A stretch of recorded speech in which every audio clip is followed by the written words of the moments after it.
Hi guys. So I'm going to be reading from a document from the State of Wisconsin Court of Appeals, District 2, State of Wisconsin versus Brendan Dassey. This was received on December 1st of 2011, the Clerk of Court of Appeals of Wisconsin. This from 2011. Why is this still not handled? I don't know, because this thing is just full of nonsense and information. This was something filed by Brendan's new attorneys, Dvorak and Laura Nyrider, Steve Drisden, Thomas Garrity, Joshua Tefter, all from the Blum Legal Clinic.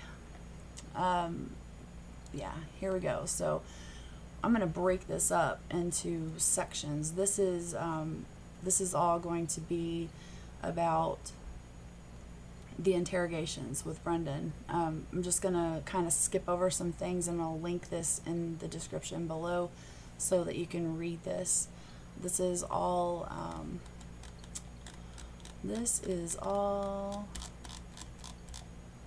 we're going to start with the February 27th interrogation of Brendan. Just going to read this. On February 27th, actually, let me back up a little bit. The detectives interviewed Kayla, Brendan's cousin, on February 20th. Brendan had been left alone from November 10th all the way up until February 20th when they questioned Kayla. When they interviewed Kayla and she gave them that information that she had told her counselor, that was when they came after Brendan 7 days later with this starting interrogation about, and accusing him of seeing things in the fire, and this is when they really started pushing him. February 27, 2006, Wiegert and Department of Justice Special Agent Tom Fassbender went to Mishicot High School to question Brendan. Before doing so, the officers did not notify Brendan's parents, although they had his mother's contact information. At the school, the officers had the principal summon Brendan to a room in the front office. The officers questioned him alone for 1 hour and 45 minutes, recording the meeting on a poor quality audio tape. They did not Mirandize him, although they told him he was free to leave. They began by telling Brendan, "We know that Halloween and stuff," I'm just quoting their bad quotes. The investigators began by telling Brendan, "We know that on Halloween and stuff, you were with Steven and helped him tend a fire and stuff like that behind the garage and stuff, and anything that you saw that night that's been bothering you, and if you built a fire, and we believe that's where Teresa was cooked." It's the first mention of this. After Brendan explained that he was upset because his uncle was gone and I can't see him, the investigators informed Brendan that he could be facing charges related to Halbach's disappearance. Then we'll skip ahead a little bit. The investigators began by telling Brendan that we know that Halloween and stuff, you were with Steven and helped him tend a fire and stuff like that behind the garage and stuff, and anything you saw that night that's been bothering you, and if you built the fire, and we believe that's where Teresa was cooked. After Brendan explained that, wow, I just totally read that twice. Why did I do that? No idea. Anyway, Fassbender says, if you think you saw something in the fire and it's starting to bother you or you're feeling bad about it, the only way it's ever going to end is if you talk about it. I gotta believe you did see something in the fire. We want to know a lot of the reason that we're doing this is because how old are you, 16, 17? You're a kid, and we've got people back at the sheriff's department, district attorney's office, and they're looking at this now saying there's no way Brendan Dassey was out there and didn't see something. They're talking about trying to link Brendan Dassey with this event. They're not saying that Brendan did it. They're saying that Brendan had something to do with it or the cover-up of it, which would mean Brendan Dassey could potentially be facing charges for that. Remember, we talked about all this threatening, the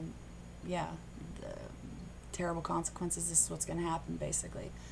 And Mark and I are both going, well, he's a kid and had nothing to do with this, and whether Steve got him out there to help him build a fire and he inadvertently saw some things that's what it would be, It wouldn't be that Brendan actually helped him dispose of the body. And I'm looking at you, Brendan, and I know you saw something. That's what's killing you more than anything else. Knowing that Stephen did this, it hurts. And at this point, Brendan offers that he had seen some garbage bags in the fire. And then, of course, the officers basically don't believe him. And they respond, yeah, I know how hard this is. You know that you saw him put some garbage bags on, but I can look. I can see in your eye. But your look, I can tell you know of something. We wouldn't be here bothering you if we didn't know that. We've gotten a lot of information, and you know some people don't care. Some people back there say, no, we'll just charge him. We said, no, let us talk to him and give him the opportunity to come forward with the information that he has and get it off his chest. Now you can make it look however you want. Mark and I, yeah, we're cops, we're investigators and stuff like that, but I'm not right now. I'm a father that has a kid your age too. I want to be here for you. There's nothing I'd like more than to come over and give you a hug because I know you're hurting. Talk about it. We're not just going to let you high and dry. We're going to talk to your mom after this and we'll deal with this. Best we can for your good, okay? I promise I will not let you high and dry. I'll stand behind you. And then Wiegert says, we both will, Brendan. We're here to help you. They continue on with this. Just tell us what you know, tell us what you saw. We don't, we know you saw something. We're here to help you. Just tell us what it is, Fassbender, I know you saw something. Mark and I can both go back to the district attorney and say, Dassey came forward and finally told us. Can imagine how this was weighing on him. They'll understand that. So, they're kind of hinting at some leniency,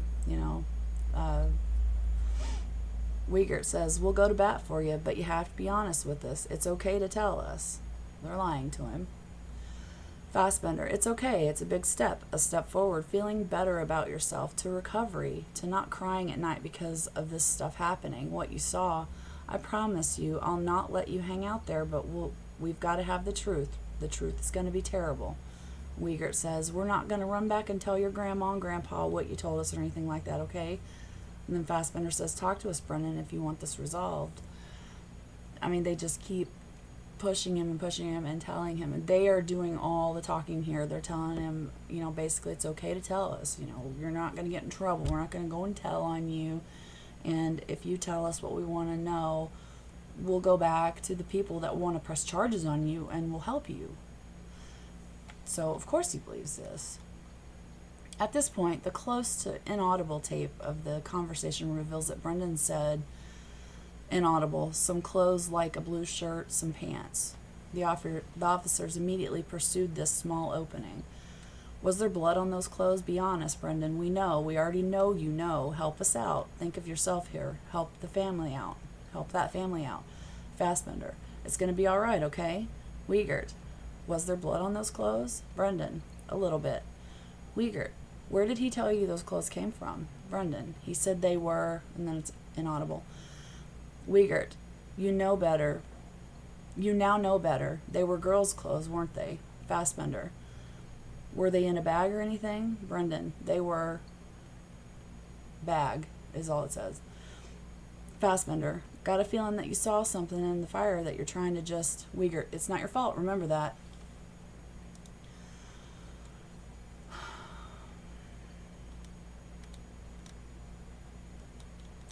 And then Fassbender, yeah, it's not your fault. Like I said, Mark and I are not going to leave you high and dry. I got a very, very important appointment at 3 o'clock today. Well, I ain't leaving for the appointment until I'm sure you're taken care of. Telling the truth. Get this off your chest and get it out in the open. So go ahead and talk to us about what you saw in the fire are killing you right now. What you see. Go ahead. Go ahead. You've got to do it. You've got to do this for yourself. I know you feel that it's going to hurt Stephen, but it's actually going to help Stephen come to grips with what he needs to do. More importantly, this could help you. So they're lying to him again. This is not going to help him or Stephen in any way to tell made-up stories. But they're encouraging him to tell made-up stories because of what he's told them so far. They don't believe, so they need him to tell them something else. You know we found some flesh in the fire, too. Oh, I'm sorry. More importantly, this could help you. How long do you think are going to put up with this? You know we found some flesh in that fire, too. And then this is the first time the flesh is mentioned. We know you saw some flesh. We found it after all that burned. I know you saw it. Tell us. You don't have to worry about. You won't have to prove that in court. Tell us what you saw. You saw some body parts. You're shaking your head. Tell us what you saw. Brendan doesn't say anything. Fassbender, you all right? You all right? What other parts did you see? Brendan, toes. The next portion of the audio tape is largely inaudible, but approximately a minute later, the following exchange can be heard. Fassbender, let's go over the parts that you mentioned. Okay, so you mentioned toes, fingers, parts of a hand, feet, and then what you thought maybe was a stomach area or midsection or torso. Did you see any parts of the legs or arms? You sure you didn't see her? Her. Now, this is very hard. It's not easy, but it's easier to say you saw a toe or a finger, but when you start saying to me that I saw a head or a face or hair, stuff like that, that's when it hurts, though.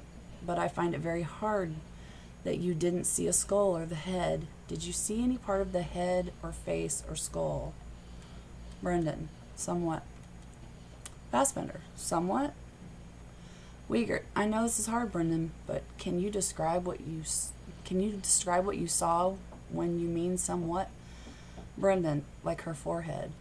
Where did we hear that? Like 2 sentences ago.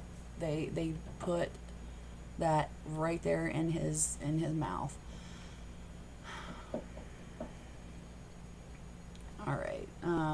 Now, after Brendan gave the investigators a written statement describing the body in the fire, he was allowed to return to class.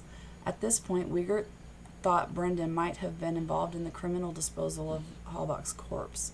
45 minutes later, Fassbender and Wiegert again had Brendan's principal remove him from class. During that interval, the officers contacted D.A. Kratz, who advised memorializing Brendan's statements on videotape at the Two Rivers police station. They also had contacted Brendan's mother, Barb, for the first time, after they already interviewed him, from whom they now sought permission to interview Brendan. In seeking this permission, the officers did not tell Barb that they suspected her son might be guilty of a crime. All Barb knew was that the officers wanted to interview Brendan because he might be a witness against Stephen Avery. After being contacted by the officers, Barb drove to the school. Upon her arrival, Wiegert and Fassbender drove her and Brendan to the Two Rivers police station in Fassbender's unmarked police vehicle. Once at the station, the officers questioned Brendan alone while Barb waited outside. In the interrogation room, while Barb waited outside the interrogation room. Under Wiegert and Fassbender's questioning, Brendan repeated on video the same story that he had told at high school. The officers repeatedly asked him if he helped Stephen kill Halbach. Each time he replied no. After this interrogation concluded, the police arranged for Brendan, Barb, and one of his brothers to spend the night at the Fox Hills Resort at the government's expense. At about 10:50 p.m., Fassbender came to their hotel room where, without administering the Miranda rights or recording the conversation, he questioned Brendan further. Brendan told Fassbender that on October 31st he had stained his jeans with bleach while helping Stephen clean up spilled automotive fluid on the garage floor. The next morning, Brendan and his family were permitted to leave the hotel.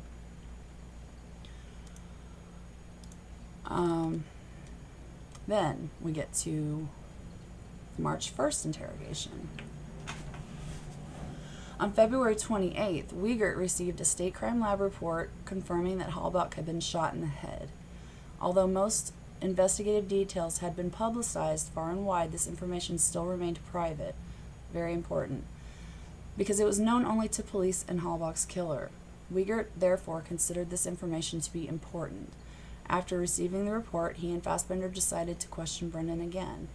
At 10 a.m. on March 1st, Wiegert and Fassbender returned to Brendan's school and again removed him from class. Before doing so, the officers had called Barb to get permission to bring him to the Manitowoc County Sheriff's Department for further questioning, although This time, they did not say she could accompany her son. Barb gave the officers permission to question Brendan as long as they bring him back to the high school, she says. She had no idea that the officers were going to accuse Brendan of involvement and would not have allowed him to be questioned alone had she known that. The officers placed Brendan in the back of their police car, Mirandized him, and obtained a signed waiver in the car.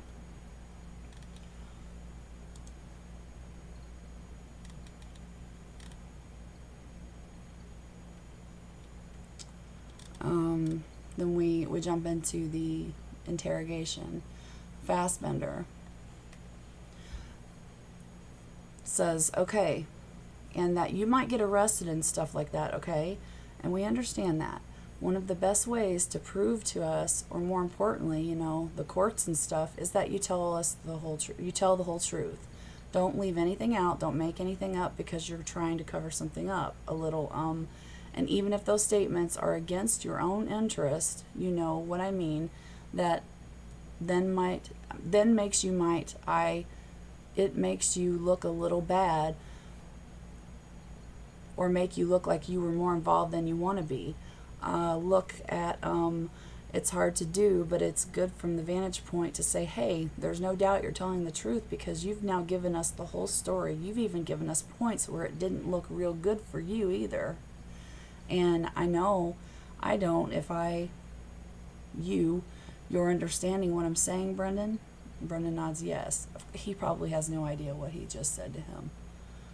Basically, he just said to him, tell us the worst possible story you can think of, Brendan, and it's going to make you look bad, but make yourself look bad, and that'll make us trust you. I really don't think he understood that. If you make yourself look bad, then we know we can trust you. And that's, oh my gosh. And it goes on. At this point, Brendan began recounting his day on October 31st, but the officers soon interrupted him. Wiegert, come on, Brendan, be honest. I told you before that's the only thing that's going to help you here. We already know what happened, okay? Brendan nods yes. Fassbender, we don't get honesty here. I'm your friend right now. But I gotta believe in you, and if I don't believe in you, I can't go to bat for you. Okay? You're nodding. Tell us what happened. Brendan nods yes. Wiegert, your mom said you'd be honest with this. Brendan nods yes. Fassbender, and she's behind you 100% no matter what happens here. I'm sure that's true, but wow, using his mama against him.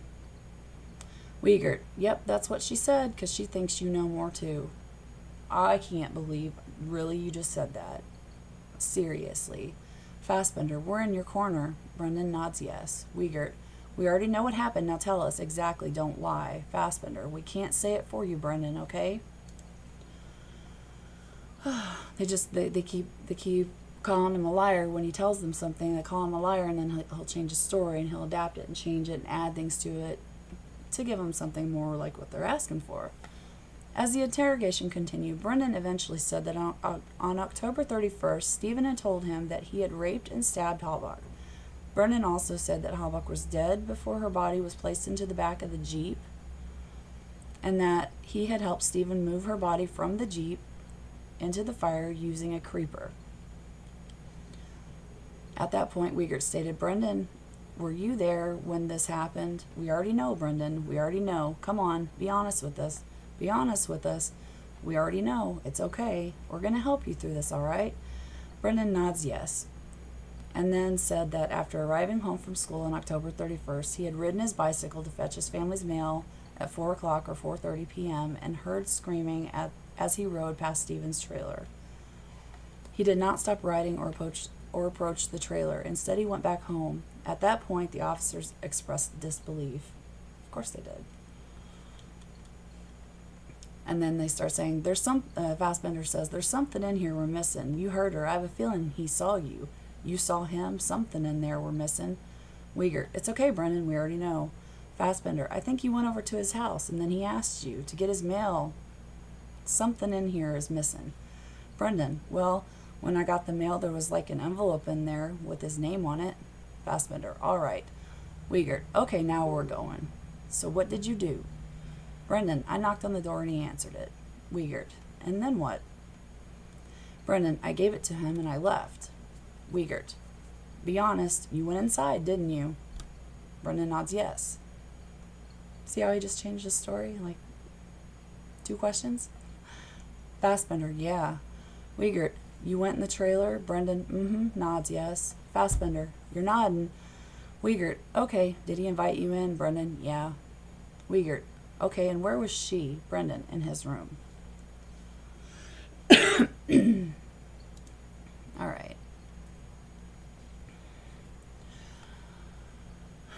They go back and forth, basically feeding him little pieces of information, like I've said 100 times before, planting little seeds, little bitty ones that Brendan will hold on to and use in his story as he grows this story of what happened. Now, this is one of the worst parts, I think. And there's 2, but this is one of them. After the statement, officers began probing whether Brendan could produce one of the only non-public pieces of information about the crime, the fact that Halbach had been shot in the head.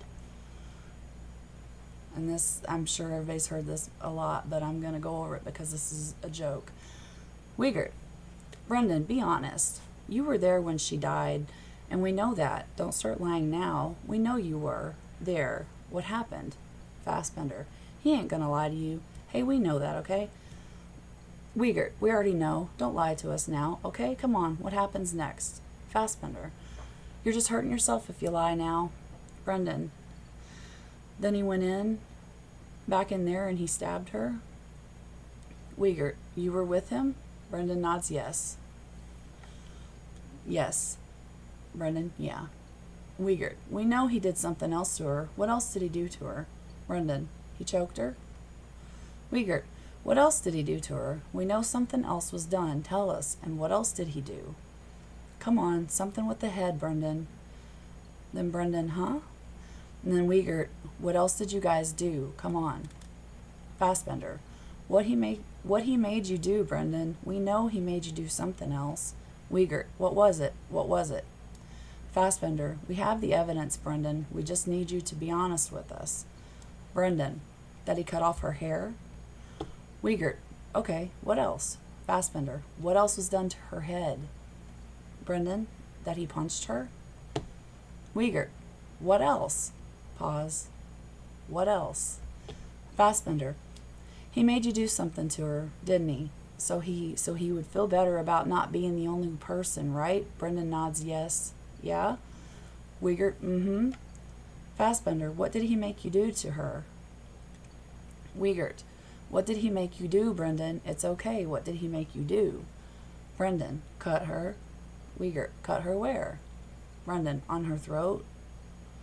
Wiegert, so Steve stabs her first and then you cut her neck. Brendan nods yes. What else happens to her in her head? Fassbender, it's extremely, extremely important you tell us this for us to believe you. Wiegert, come on, Brendan, what else? Long pause. Fassbender, we know, we just need you to tell us. Brendan, that's all I can remember. Wiegert, all right, I'm just going to come out and ask you, who shot her in the head?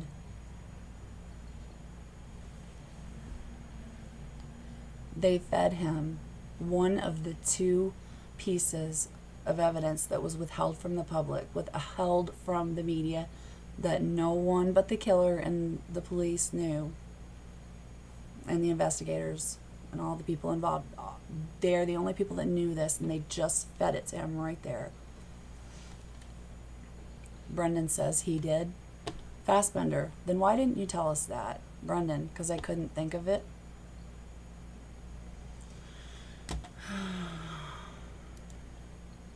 I'm sorry, that is just like the most terrible thing I've heard. Excuse me. Okay, so Brendan responded by telling the officers that after the shooting, Stephen had placed Halbach's body in the RAV4 for a moment before taking it out. Probing for information about where the shooting took place, the officers then stated, Fassbender, tell us where she was shot. Brendan, in the head. Fassbender, no, I mean where? In the garage? Brendan, oh. Fassbender, outside in the garage? Or I'm sorry, outside in the house? Brendan, in the garage. Fassbender, okay. Wiegert, was she in the garage floor or in the truck? Brendan, in the truck. They put her in the truck. Why? Because they knew that there was blood back there. They knew there was blood back there. They needed put that little information in there. If he would have said the garage floor, they would have been, oh, come on, Brendan, tell us the truth. Be honest. But, luckily he picked one of the two options they gave him. He picked the right one. Brendan, in the truck. Wiegert, come on now. Where was she shot? Be honest here. The truth. Fassbender, the truth. Brendan, in the garage. Wiegert, before she was put in the truck or after? Brendan, after. Fassbender, so she's in the truck and that's when he shoots her? Brendan nods yes. How many times? Pause. Remember, we got a number of shell casings that we found in that garage. I'm not going to tell you how many, but you need to tell me how many times about that she was shot. Before this exchange, Brennan had stated that Stephen had shot Halbach 2 or 3 times. But after this exchange, he stated that Stephen had shot her about 10 times. As the interrogation continued, Brennan responded to police questions by indicating that he had helped Stephen carry Halbach's body on a creeper from the garage to the bonfire. Subsequently, he said that he and Stephen had placed tires, a junked van seat, and tree branches from the yard on the fire, along with Halbach's clothing. He also said that he and Stephen had driven the Jeep back by the trees, where they covered with branches and an old car hood. At that point, the investigators began exploring whether Brennan could produce the other non-public fact about the crime, the fact that the RAV4's battery cables have been disconnected. Non-public, okay? And here we go. Let's watch them feed it right to him. Wiegert, okay, after Stephen put the car there, what do you do next? Brendan, we walk out. Wiegert, with Howes, the license plates were taken off the car. Who did that? Brendan, I don't know. Wiegert, did you do that? Brendan shakes his head no and says no. Wiegert, did Stephen do that? Brendan, yeah. Wiegert, well then why did you say you don't know? Did Steve take the license plates off the car? Brendan, yeah. All right, Fassbender, go back. I want you to go back just a bit. You're down at the car and you're hiding the car, right? Brendan nods yes. Do you recall him taking the plates off? Yes. Brendan says yeah. Of course he does, because just a minute ago he said he didn't know, but now he remembers, because they told him he did. Fassbender, okay, what else did he do? He did something else. You need to tell us what he did after the car is parked there. It's extremely important. Pause. Before you guys leave the car. Brendan, that he left the gun in the car? Fassbender, that's not what I'm thinking about. He did something to that car. He took the plates and I believe he did something else in that car. Pause. Brendan, I don't know. Fassbender, okay. Did he go and look at the engine? Did he raise the hood at all or anything like that to do something to that car? See? Fed it to him. Fed it to him right there. Brendan says he doesn't know. They said, well, did he look at the engine? Did he open the hood? Because they got to put that DNA that they found of Stevens on that hood latch. They have to have Brendan saying that he saw Stephen open the hood to prove that wasn't planted there. So there you go. This is how Brendan's confession just proves that he was fed all this stuff. So Brendan says, yeah. Fassbender, what was that? Pause. Wiegert, what did he do, Brendan? Wiegert, it's okay. What did he do? Fassbender, what did he do under the hood if that's what he did? Pause. Brendan, I don't know what he did, but I know he went under.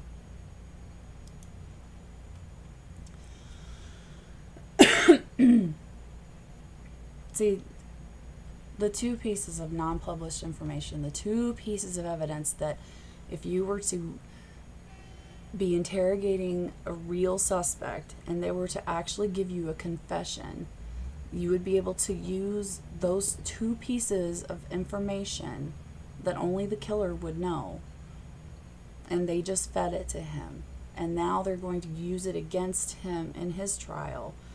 They definitely used it against him in the media when Kratz, told this big horrible story about this interrogation right here, how Brendan had something so terrible to get off his chest, and he came clean and shared all this information. Yeah, because that's not what happened. As you can see, I'm reading right from the transcripts, parts of the transcripts. There's tons there, but anyway, next, Fassbender next raised the topic of Habach's possessions, which had been burned in a barrel in Stevens' yard. On February 27th, Brendan had told the officers that he didn't know whether anything had been burned in the barrel. On March 1st, accordingly, Fassbender asked Brendan, Fassbender, do you remember anything about the burn barrel? You might want to be a little more truthful about it now. Did you put some things in that burn barrel that night? Brendan shakes his head no and says no. Fassbender, what happened to Teresa's other personal effects? I mean, a woman usually has a purse, right? Brendan nods yes. Tell us what happened to that. Brendan, I don't know what happened to it. Fassbender, what happened to her cell phone? There's two things he's feeding him, purse, cell phone. Short pause. Don't try to think of something, just, Brendan, I don't know. Fassbender, did you see whether a cell phone of hers? I don't know what that means, but that's what it says. Brendan shakes his head no and says no. Fassbender, do you know whether she had a camera? Third thing. Brendan shakes his head no and says no. Fassbender, did Stephen tell you what he did with those things? Brendan shakes his head no and says no. Fassbender, I need you to tell the truth. Brendan says yeah. Fassbender, what did he do with her possessions? Brendan, I don't know. Wiegert, Brendan, it's okay to tell us, okay? If you know what happened to a cell phone or a camera or her purse, you need to tell us. Brendan, he burnt them.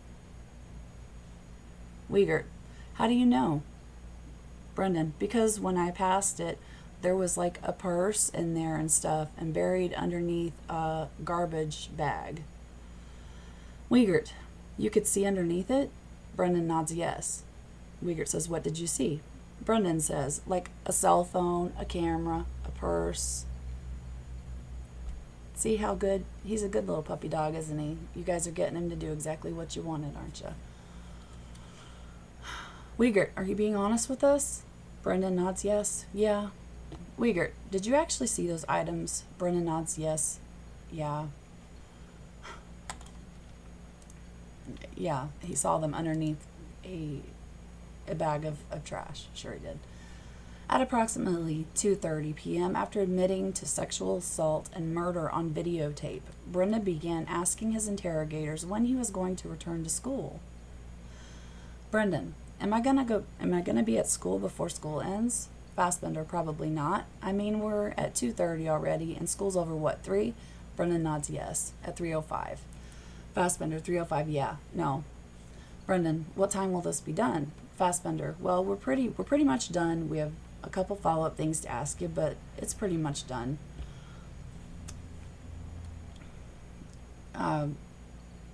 Minutes later, however, Fassbender told Brendan, obviously that we're police officers, okay? And because of what you told us, we're going to have to arrest you. Stunned, Brendan responded, is it only for one day, or... Okay. Brendan thought he was going to go back to school. Brendan thought, I give you what you want. I'm going to go back to school. It's 6 hours. I'm going to turn in my project. I get to go see this girl that I had plans with later on tonight.